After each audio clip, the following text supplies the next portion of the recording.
25번 같이 가겠습니다, 여러분.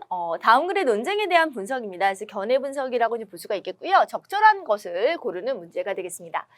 갑과 M국의 손해사정을 업으로 하는 법인 A와 B의 보험업법 위반 여부에 대해서 논쟁을 하고 있습니다. 이 논쟁은 이제 규정이 있고요. 그 규정 속에서 손해사정사가 상근인지의 여부, 그리고 각 법인의 손해사정사가 상근인지의 그 여부가 불분명함에서 비롯이 되었고요. 그래서 해당 조항을 같이 한번 볼게요. 손해사정을 업으로 하려는 법인은 꼭 2명 이상의 상근 손해사정사를 두어야 합니다. 그리고 이 경우 손해사정사의 구분에 따라 수행할 업무의 종류별로 꼭 1명 이상의 상근 손해사정사를 두어야 한다라고 말을 했고요. 그리고 이 법인에 대해서 말하고 있고, 그 법인이 지점 또는 사무소를 설치하려는 경우에는 각 지점 또는 사무소별로 총리령으로 정하는 손해사정사의 구분에 따라서 역시 업무의 종류별로 1명 이상의 손해사정사를 두어야 한다라고 이제 말을 했습니다. 우리가 뒤에 있는 내용을 확인해 보면서 이제 앞에 있는 내용 계속 연결지어 볼 겁니다. 여러분 볼게요. 쟁점 1. 법인 A가 있습니다. 법인 A가 있는데 그 업무의 종류가 4개래요. 그래서 기역, 니은, 디귿, 리을이라고 이제 볼게요.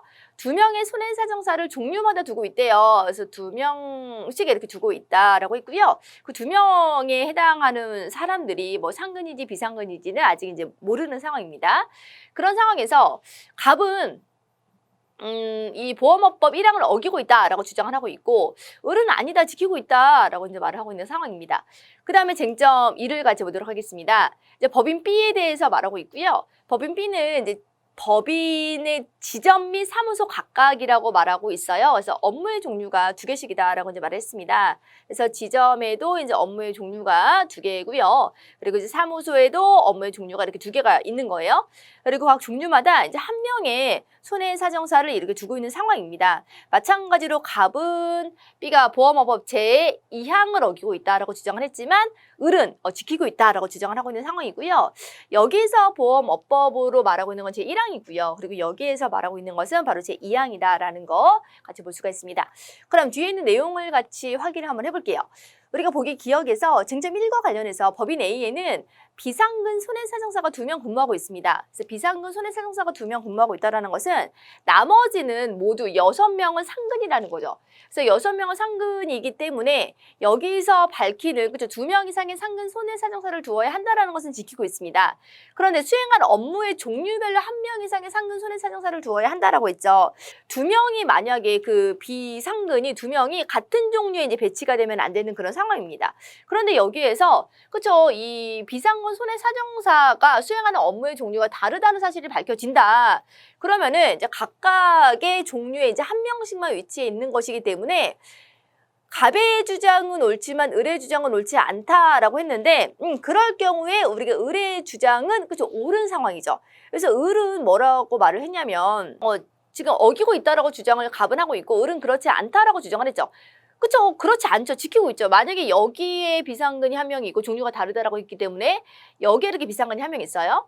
그러면은 이제 비상근자가 이제 각각의 종류 1명씩만 위치해 있는 것이고, 그리고 상근에 해당하는 사람들이 이제 각각 1명 이상 위치해 있는 것이기 때문에 을의 주장은 맞죠. 을의 주장은 맞기 때문에 여기에서 말하고 있는 을의 주장은 옳지 않다가 틀립니다. 을의 주장은 옳죠. 을의 주장은 옳습니다. 그리고 갑의 주장은 이제 틀리고 을의 주장이 옳다라는 것을 알 수가 있습니다. 그래서 얘는 맞지 않고요. 그리고 니은을 같이 볼게요. 쟁점 2와 관련해서 우리가 법인 B의 지점에 근무하는 손해사정사가 비상근일 경우에 갑은 제2항의 손해사정사가 반드시 상근이어야 한다라고 생각을 해요. 여기서는 지금 쟁점 2를 한번 여러분 보시면은 여기를 한번 볼게요. 지금 보험업법에 보면은 지금 제2항에서 여기서 우리가 업무의 종류별로 1명 이상의 손해사정사를 두어야 한다라고 했는데, 이게 비상근이어야 되는지 상근이어야 되는지에 대한 해석이 다른 거예요. 비상근이어야 되냐, 상근이어야 되냐라는 해석이 다르기 때문에 지금 발생하는 쟁점이라고 이제 보시면 되겠습니다. 여기서는 분명하게 우리가 이제 1명 이상의 상근 손해사정사를 두어야 한다라고 말을 했고요. 이렇게 밝혔는데 여기서는 상근과 비상근에 대한 언급이 이 항에서는 없었기 때문에 발생하는 논쟁이라고 보시면 되겠습니다. 법인 B의 지점에 근무하는 손해사정사가 비상근일 경우에 갑은 손해사정사가 반드시 상근이어야 한다라고 생각을 하는 거예요. 그러니까는 지금 위반하고 있다라고 생각을 하고 있는 거고, 을은 특별하게 상근이라고 조항에서 밝히지 않았기 때문에 비상근이어도 무방하다라고 생각하는 거죠. 그래서 법인 B에 대한 갑과 을 사이의 주장은 불일치가 되고 있는 것입니다. 우리가 쟁점 1을 가보시면은 이렇게 지금 나와 있습니다. 그러면서 갑은 어기고 있다라고 주장을 하는 거는 갑은 상근이어야 한다라고 생각을 하기 때문에 어기고 있다라고 주장을 하는 거고요. 그리고 을은 특별하게 상근이라고 밝히지 않았다. 그러므로 비상근이어도 된다라고 생각을 하기 때문에 어긴 것이 아니다라고 주장을 하는 거죠. 그래서 우리가 니은에 해당하는 내용은 맞다라고 이제 보시면 되겠습니다. 그와 같은 주장의 불일치를 설명할 수 있는 것은 상근이어야 하는가 비상근이어야 하는가 그러니까 상근과 비상근에 대한 생각이 다르기 때문에 지금 발생하는 불일치라고 볼 수가 있겠고요. 그 다음 디귿을 같이 볼게요. 법인 A 및 그 지점 또는 사무소에 근무하는 손해사정사와 법인 B 및 그리고 그 지점 또는 사무소에 근무하는 손해사정사가 모두 상근이다. 상근이라고 한다면은 을의 주장은 쟁점 1과 2 모두에서 그쵸, 옳지 않다가 아니라 옳다죠. 을이 지금 뭐라고 주장하고 있습니까? 그쵸, 조항에 어긋남이 없다라고 말하고 있잖아요. 지금 을은 그렇지 않다. 조항을 어기고 있지 않다라고 이제 말하고 있습니다. 그렇죠. 모두 상근이라면은 괜찮은 거죠. 여기서 모두 상근이래요. 모두 상근이래요. 그러면은 우리가 을의 주장이 어기고 있지 않다라는 그런 주장이 옳은 것이 되겠죠.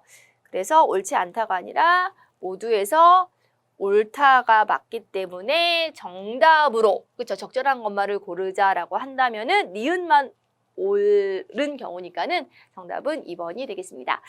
여러분 이렇게 해서 저희가 이제 7급 모의평가를 좀 마무리를 했습니다. 그래서 25번까지 문제를 다 한번 풀어보셨는데 기출은 너무나 소중한 자료이기 때문에 반복해서 보시면 되겠고요. 어떤 부분에서 착오가 나서 정답으로 가지 못하고 오답으로 갔는지에 대한 분석 굉장히 중요하다고 말씀드렸고요.